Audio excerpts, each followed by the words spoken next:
Okay, let's dive into an idea that is, well, it's pretty unsettling. I want you to think about modern states, governments, treating religion not as a faith, but as a technology, something that can be engineered, aimed, and deployed just like any other weapon.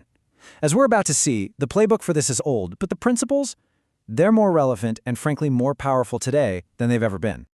Our story starts in the dead of night. Picture this, a U.S. Navy patrol boat, deep in the Mekong Delta, cutting its engines. It's completely dark.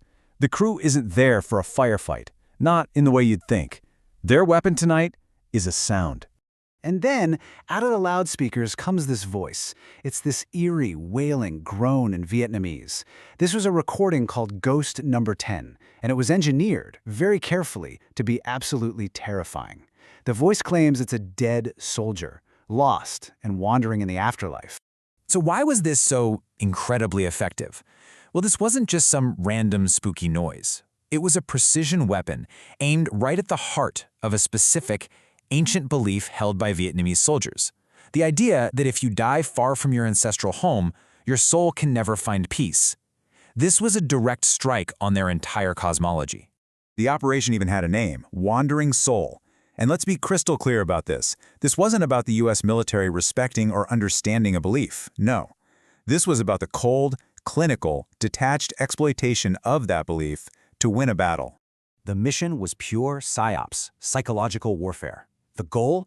Destroy enemy morale using this recording blasted from boats and helicopters right into their positions. And if you want proof of how powerful this was, get this. The tape was considered so genuinely disturbing that American commanders banned it from being played anywhere near their own allies because they were afraid it would demoralize their own troops too. Okay, so that's the what. But now we got to get to the why. What is it about religion that makes it such a potent and, reliable tool for state strategists? It really comes down to the fundamental architecture of how we as humans believe things. Right at the core of all of this is a concept that psychologists call the devoted actor. This is somebody whose values are sacred. They are completely non-negotiable. You can't offer them money to give up their belief. In fact, if you try, it usually backfires and makes them believe even stronger. And once you flip that switch in someone, you've created an incredibly stable, incredibly motivated person. And that's just one tool in a bigger strategist's toolkit. Think about it. Religious claims have what's called cognitive authority. The message isn't coming from a politician, it's coming from God. It creates identity fusion where fighting for your group feels exactly like fighting to save your own life. And maybe most importantly, it offers terror management. It's a way to look at death not as the end, but as martyrdom, as a sacred duty. So let's see how this architecture of belief gets built into actual statecraft. During the Cold War, you better believe both the US and the Soviet Union understood this perfectly. For them, religion wasn't about faith, it was a global battleground, a piece of psychological territory that absolutely had to be controlled. Now, even though their ideologies were polar opposites, both superpowers looked at faith in a purely instrumental way. The Soviets wanted direct control. They infiltrated the church. They co-opted it. The US was more about influence, funding religious groups to push back against atheistic communism. So, yeah, different tactics, but the playbook, it was exactly the same. Use belief as a tool of the state. The Soviet method led to some absolutely wild stories. So, in 1971, this young priest, Vladimir Gundyaev, shows up in Geneva, while declassified archives now show he was actually a KGB agent, codename Mikitov. His whole mission was to infiltrate the World Council of Churches, and that same man, today, he's known as Patriarch Kirill, the head of the entire Russian Orthodox Church.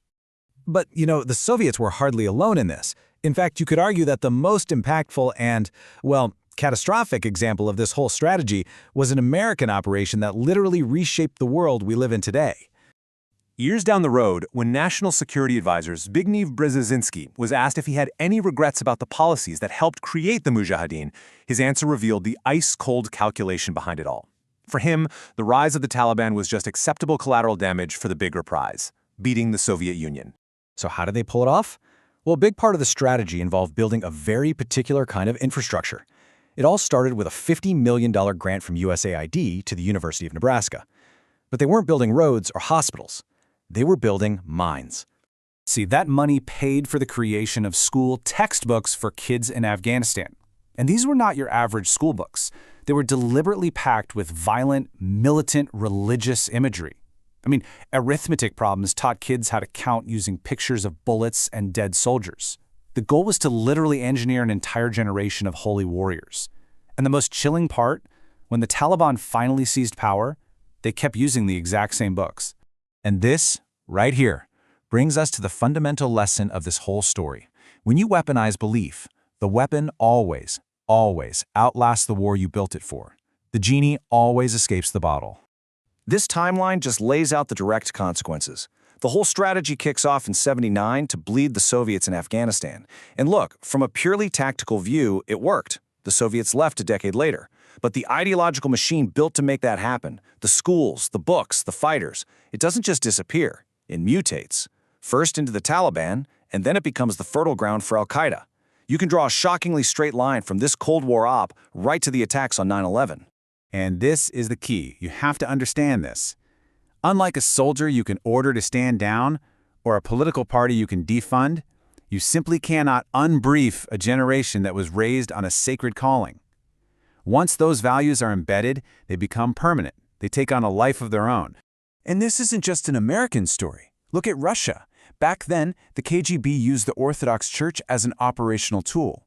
Today, Vladimir Putin is using that exact same church, still led by that former agent Kirill, to give sacred justification for a war in Ukraine. The tool outlives the state that originally created it. Which brings us to right now. The tools of the trade have changed dramatically. But the core principles we've been talking about, the ones behind that ghost tape and those Afghan textbooks, are more powerful than ever before. What we're really talking about here has a name. It's called cognitive exploitation. It's the act of using someone's most personal, most deeply held beliefs to get them to serve an agenda they never agreed to and maybe don't even know exists. It's a really profound form of manipulation. Just look at the change in scale. In Vietnam, the delivery system was a loudspeaker on a boat that could reach a few thousand soldiers. Today, it's a smartphone that can reach billions. And the targeting isn't just some general geographic area anymore. It's you. It's based on your specific individual data. And this is the thing I really want you to take away from this. The psychological principles that made that ghost tape work in the jungle are exactly the same ones being used today. The only difference is that the delivery system isn't a loudspeaker on a boat anymore. It's the device that's in your pocket right now. And that leaves us with one final and I think pretty urgent question. The technology for this kind of cognitive exploitation is more precise and more widespread than ever in human history. The goal of the strategist, to use belief to shape behavior, that hasn't changed a bit. So, who's the target now?